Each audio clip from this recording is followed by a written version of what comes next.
পোখারা থেকে কাঠমান্ডু যাচ্ছি, আমাদের গাড়ির চাকা পাঞ্চার হয়েছে।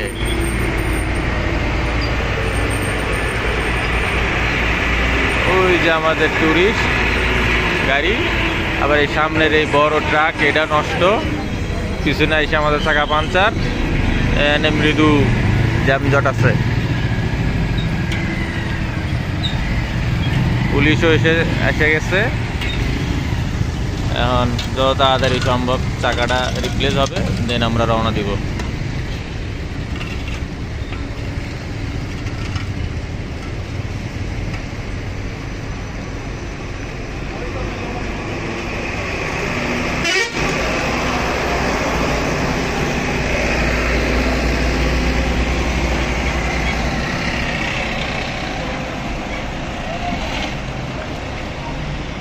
ওকে।